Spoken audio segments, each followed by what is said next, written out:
Good morning brother sister, भाई बहनों, मेरे दोस्तों, बच्चों। कल मैं शिरडी चला गया था और बहुत अच्छा दर्शन हो गया 26 जनवरी के दिन बाबा का। अच्छा लगा। आज का जो मेरा छोटा सा मैसेज है, इट इज अबाउट गिविंग। आप कोई भी स्क्रिप्चर उठा के देखेंगे, बाइबल है, कुरान है, अ, अपना जो भी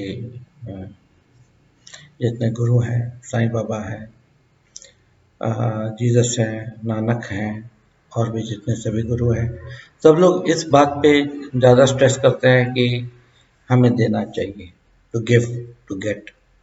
और बहुत सारे कोटेशंस हैं हर एक स्क्रिप्चर में जिसमें गिविंग के ऊपर में बहुत एम्फेसिस है।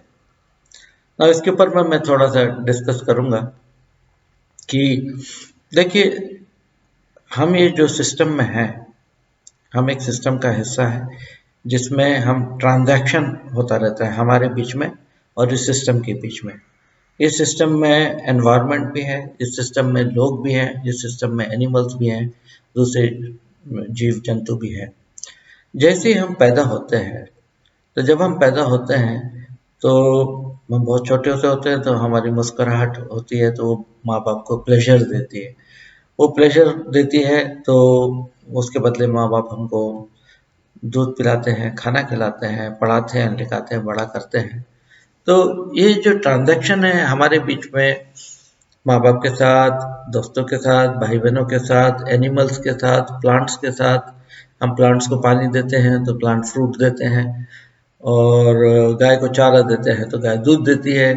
तो ये ट्रांजैक्शन है। तो ये ट्रांजैक्शन प्रोसेस में हमारी पूरी जिंदगी निकल जाती है, लेन देन में, लेना और देना। तो इस सिस्टम में, ये जो सिस्टम में हम जी रहे हैं, इसमें हम जितना देंगे उतना हमको वापस मिलता है, क्योंकि सिस्टम ये हिसाब किताब पूरा जीरो जीरो बैलेंस रखता है। वो सिस्टम अपने पास कुछ भी नहीं रखता। आपके हाथ में देना है, आपको कब मिलेगा उसका आपके हाथ में नहीं, वो सिस्टम के हाथ में रहता है। तो जब आपको बहुत ज़रूरत रहती है, सबसे ज़रूरत रहती है, तो सिस्टम आपको बराबर दे देता है और बैलेंस नील कर देता है। पर यदि आप देते ही नहीं जिंदगी में कुछ किसी को भी, तो मिलने की अपेक्षा भी नहीं कीजिए ना। इसमें यह है कि देना सिर्फ पैसे से नहीं होता। देना, प्यार देना, मोहब्बत देना, काम करना इटसेल्फ देना, एक मुस्कुराहट देना किसी को, अनजान आदमी को, ये देना है। कोई गिर गया तो उसको उठा दिया, वो भी देना है। कोई गरीब को कुछ दे दिया, वो देना है। तो इवन छोटी सी चीज, जैसे एक मुस्कुराहट आपने दे दी किसी को आते जाते, वो भी खुश होके चला जाता है, आप भी खुश होके चले जाते हैं। तो ये ट्रांजैक्शन है। तो जितना आप देंगे उससे कहीं ज्यादा रिटर्न भी मिल जाता है उस चीज को। और इसके लिए मैं आपको ये दो छोटी सी कहानी आपको बताना चाहता हूँ, बहुत छोटी सी है।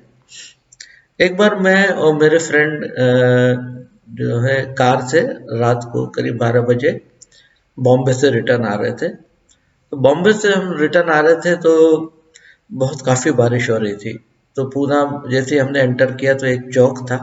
एक चौक पे एक पुराने टाइम की M80 स्कूटर हुआ करती थी। वो स्कूटर पे को लेके एक आदमी, एक औरत और उनकी एक बच्ची खड़े थे, और अकेले खड़े थे। गाड़ी बंद थी और बारिश हो रही थी। तो मैंने कार को एक साइड में लगाई, उतर के गया, पूछा क्या हो गया भाई? तो बोले स्कूटर चल नहीं रही है। तो M80 स्कूटर थी। तो मैं देखा, तो मैंने अपने घुटनों पे गया और उसका वायर निकल गया था, एक्सेलरेटर का वायर। तो मैंने एक्सेलरेटर का वायर फिट करके दे दिया। तो उन्होंने किक मारी, गाड़ी चालू हुई।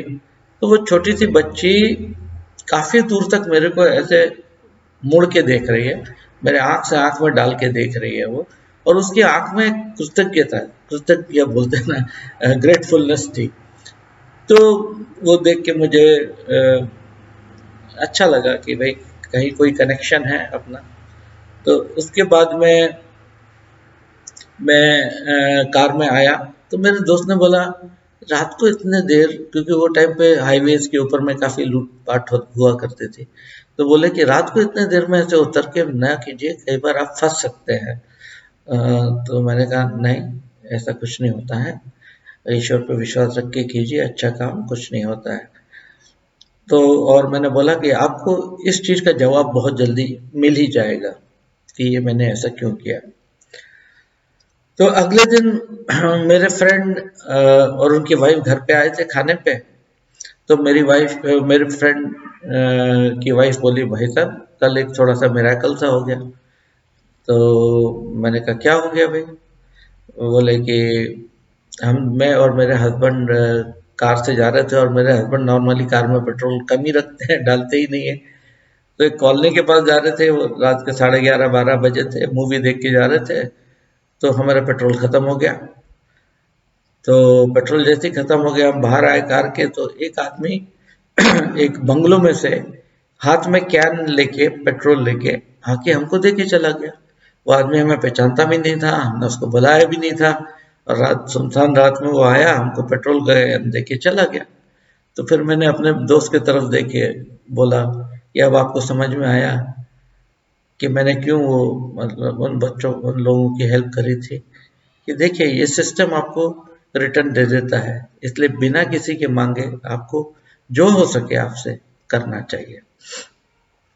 तो ये और एक कहानी है छोटी सी कि मैं, मेरी माँ, हमारे सब दोस्त के बच्चे, हमारे दोस्त लोग सब पूना सातारा के बीच में एक किला है, हम लोग जाया करते हैं ट्रैकिंग पे। तो वहाँ चंदन वंदन करके किला है, ऊंचा पहाड़ है काफी। तो उस पे जाने लगे, तो मेरी माँ करीब 80 इयर्स की थी, तो मेरे साथ थी। तो नॉर्मली सब बच्चे तो आगे आगे भाग के चले जाते हैं पहाड़ के ऊपर में। मैं और मैं मेरी माँ के साथ रुक गया। मैंने बोला अपन नीचे ही बैठ जाते हैं, पहाड़ ऊंचा है, आपसे नहीं होगा। मेरी माँ बहुत स्पिरिटेड है, जोशीली है, कितना भी उम्र रहने दो वो थकती नहीं है, हिम्मत है उनमें बहुत। तो वो बोली नहीं, मैं भी चढ़ना चाहूंगी। तो मैं उनका हाथ पकड़ के धीरे धीरे चल रहा, सब बच्चे चले गए आगे। फिर एक जगह बैठ गए, हम बोले नहीं, अब इसके आगे तो पूरे रॉक है, छोटे छोटे पत्थर है, फिसल के आप गिर जाओगे, हड्डी पसली टूट जाएगी। बैठ गए वहां पर।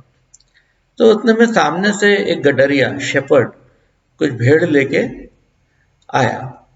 तो हम बैठे, तो वो भी आके बैठ गया। तो हमने बोले आप कहाँ के हैं? बोले हम नीचे के गांव के हैं। तो हमने अपने डब्बे खोले, और हम तीनों ने बैठ के, वो शेपर्ड, हम सब ने बैठ के खाया। और खाने के बाद में वो शेपर्ड बोला कहाँ जा रहे हैं आप लोग? हम बोले ऊपर जाना था, बट पत्थर बहुत है, मुश्किल है ओल्ड लेडी को लेके जाना। तो उन्होंने, उनके पास एक लाठी थी, शेपर्ड की लाठी। तो वो लाठी मेरे माँ को दे दी, बोले इसको पकड़ और ऊपर चढ़, और जाते और नीचे आते वक्त ये लाठी ये पेड़ के पास छोड़ के चला जाना। और वो शेपर्ड चला गया। तो वो लाठी एक हाथ में लेके, और एक हाथ मेरा हाथ पकड़ के मेरी माँ और हम काफी ऊपर तक निकल गए। वो जहाँ बच्चे पहुंच गए थे, वो ऊपर तक हम चढ़ गए, ऐसे धीरे धीरे धीरे करके वो लाठी के सहारे चढ़ गए। तो देखिए कि हमने 2 रोटी शेयर करी उनके साथ, उन्होंने हमको लाठी दे दी। और मैं और मेरी माँ यही बात कर रहे थे कि कहाँ से ये इंसान आ गया लाठी लेके, तो हमारी मदद करने के लिए। तो हम तो बिलीव करते हैं कि जीसस भी एक शेपर्ड ही थे, और हमने कई लोगों को देखा है जो शेपर्ड होते हैं, काफी उनमें स्पिरिचुअल पावर्स भी होते हैं। तो वो एक लाठी का हमको सहारा मिल गया। तो ये ट्रांजैक्शन प्रोसेस होता है। तो इसके लिए हमें बिना एक्सपेक्टेशन के जितना हो सके, जो हो सके, देते रहना चाहिए, देते रहना चाहिए। भाई ईश्वर ने हमको बहुत कुछ, बहुत ज्यादा दे दिया है। हमारे कपाट भर भर के कपड़े पड़े हैं, और गरीबों के पास में पहनने के लिए कपड़े भी नहीं है। तो एक डिस्पैरिटी है। तो वो पुराने कपड़े उठा के दे दीजिए किसी को, या पुराना सामान दे दीजिए, पुरानी साइकिल दे दीजिए, एक मुस्कुराहट दे दीजिए, वही बहुत है। वो मुस्कुराहट से किसी का दिन बन जाता है। तो आप किसी के बच्चों के लिए करोगे, कोई आपके बच्चों के लिए करेगा जब वो रिक्वायर्ड रहेगा। कोई रास्ते पे गिरा आप उठा दोगे, कोई आपके बच्चों को कभी अकेले किसी दूसरे देश में आपके बच्चे गिरे हों तो कोई आके मदद कर देगा। तो ये ट्रांजैक्शन प्रोसेस के लिए में चलते रहना चाहिए। और आपको यदि कुछ एक्सपेक्टेशन है ये सिस्टम से, तो आप भी उसमें डालिए, जितना हो सके डालिए। वो कभी भी आपको रिटर्न तो मिलना ही है, मिलना है। जब आपको सबसे ज़्यादा ज़रूरत होगी वो रिटर्न मिलेगा। इसलिए साईं बाबा हैं, जीसस है, नानक है, बड़े बड़े गुरुओं ने यही बताया है कि दीजिए। लंगर में खाना खिलाया जाता है गुरुद्वारे में, फ्री में लोग आते हैं खाते हैं, कभी कम पड़ती है क्या? कभी भी नहीं पड़ती। जब आप देंगे, जब आप एक नदी बन जाएंगे तो पानी उसमें आएगा ही आएगा। ओके, तो आप कभी सूखे नहीं रहोगे। तो इसलिए बोलता हूँ कि बच्चों, भाइयों बहनों, ये ट्रांजैक्शन प्रोसेस को चालू कीजिए, जो हो सके आपसे जो बनता है कीजिए, आपको जरूर उसका रिवॉर्ड मिलेगा। Thank you so much. Om Sai Ram, God bless you.